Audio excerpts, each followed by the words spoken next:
Hi folks, welcome to the channel. I'm working on an ELS conversion for my lathe. I need to cut some cooling ports for the stepper motor that sits behind this plate. I want to cut 3 ports, 2 on the sides and 1 on the bottom. The problem is I don't own a mill, so I need to use what I have on hand, which is a 3D printer and a trim router. I've taken the motor off the lathe and the next step is to disassemble it.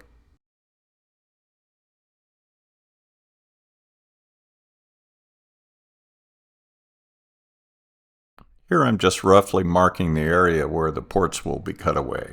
This doesn't need to be exact because we're going to use a 3D printed template to guide the router.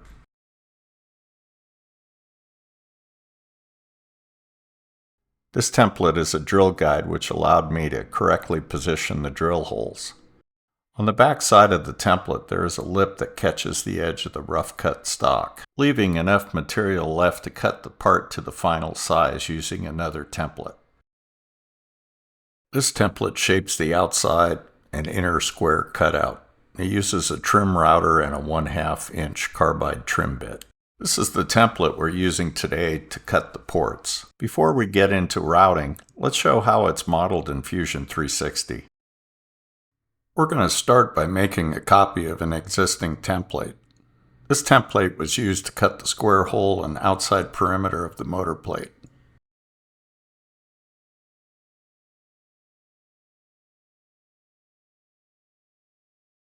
We start by modifying the base sketch by adding some rectangles that form the sides of the ports.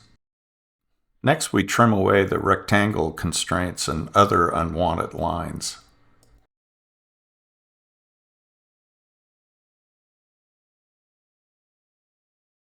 Now we draw another rectangle that represents the outside border of the template.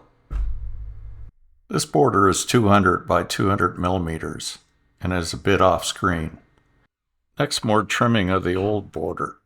We radius the channels and the outside template. Finally, we finish the sketch. I forgot to radius the bottom channel, so let's go back in and fix it.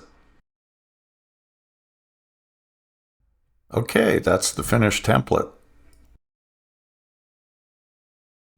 Let's modify the motor plate to add the ports. This way we can make an assembly of the motor plate and the port template to make sure everything lines up.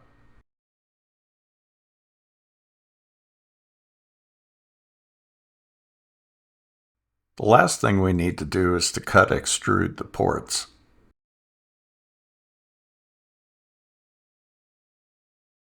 Four millimeter looks like too much, so we'll go with 3.5. Here's an assembly with the motor plate. Let's add and position the port template. Okay, that looks pretty good. The template channels line up with the motor plate ports.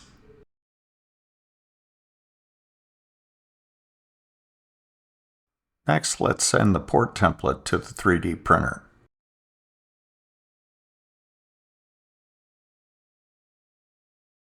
I'm using a 0.6 millimeter nozzle and prefer to have the seams set to random. For strength, I like to set the wall loops and top and bottom shell layers to 6.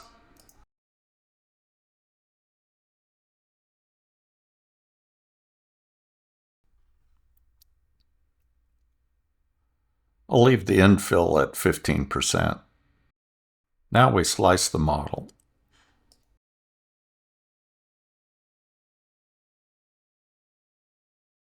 Next, we send it to the printer and take a look at the printer time lapse.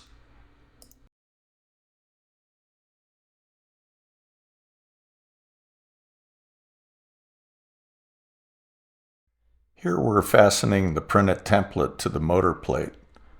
Notice how the template aligns with the threaded holes and the rough drawn channels. While our rough drawn channels aren't used for cutting directly, they are a useful check to make sure the template is correct.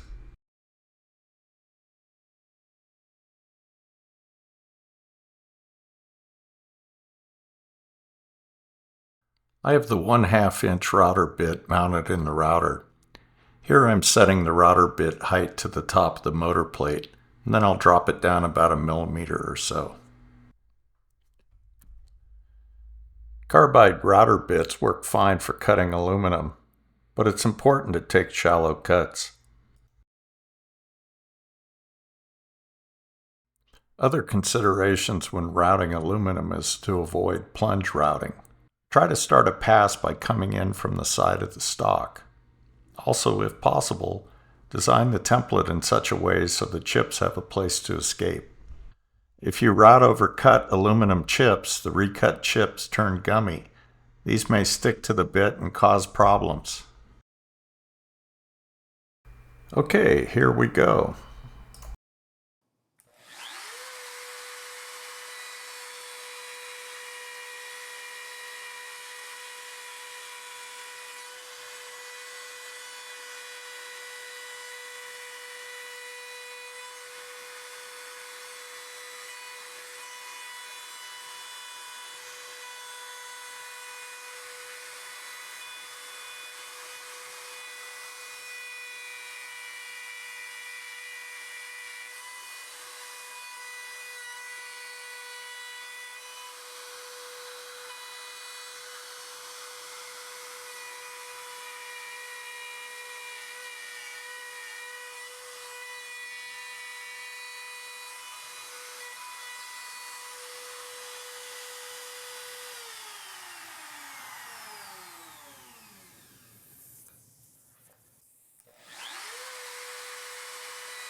Here it is after routing, and again after cleaning it up with a file.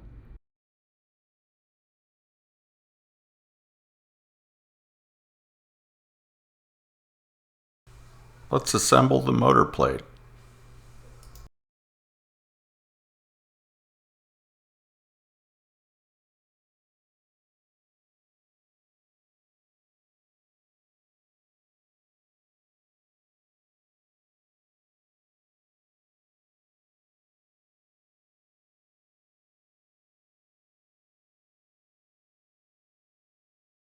Let's put the motor back on the lathe.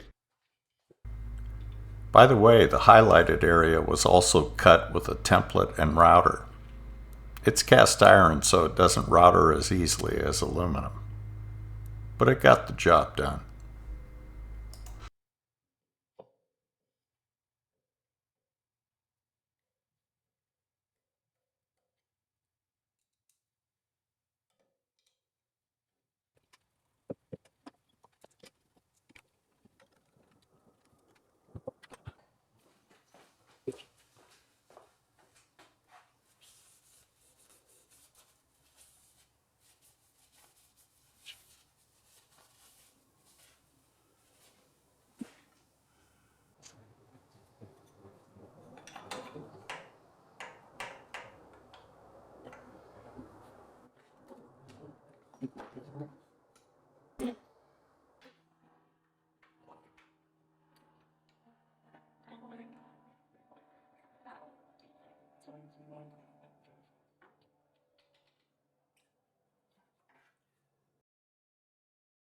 You'll notice that I'm using a belt tensioner.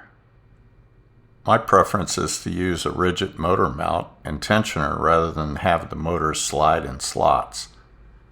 There's lots of ways to skin a cat, but that's what I prefer. While the rest of the video is playing, let me take a moment to say that if you enjoy the content, please like and subscribe. Also, leave a comment about what you like or what you don't like. I'd like to hear from you. I'll have a fan on the other side of the motor, so the fan will draw air through the cooling ports. Well, that's all for today's video. I hope you found this approach useful. Thanks for watching. Take care.